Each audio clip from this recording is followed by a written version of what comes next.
أنا بنصح الجميع إنه يقدم أول بأول فواتير للاشتراكات لكل أصحاب المحلات التجارية. موضوع مهم جدا اللي هو موضوع الفواتير بالمحل.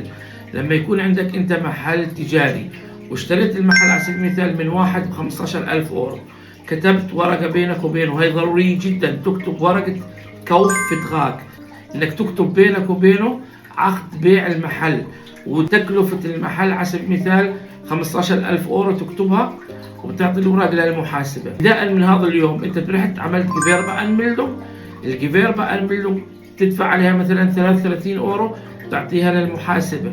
أنت اشتريت للمحل على سبيل المثال تلفزيون، اشتريت بلاط، اشتريت رخام، اشتريت اسمنت، اشتريت على سبيل المثال تلفزيونات، اشتريت أنت مكاين، أي شيء تشتريه قبل ما تعمل الجيفيربا أنميلدونج، أي شيء للمحل بتجمعه كلياته تجميع كامل وبتعطيه للمحاسبة، لأنه هذا كلياته بتخصم من الضرائب.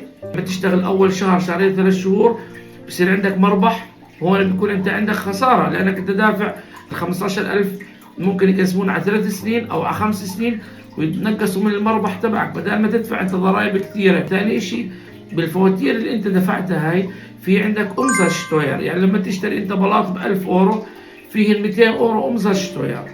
ثالث شغلة فاتورة الكهرباء، فاتورة الغاز، فواتير التأمين، كلياتهم فيهم ضرائب.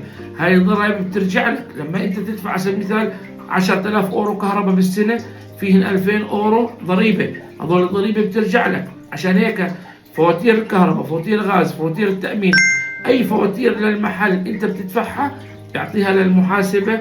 وإذا المحاسبة مسألة كاش انت لازم تسألها تقول لها أنا أعطيتك فواتير للكهرباء في 2000 أورو ضرائب، هذول رجع لي، أميت بدهم يرجع لي وتأكد إنه رجع لك، لأنه هاي المصاري كلها بتروح عليك مبالغ كبيرة.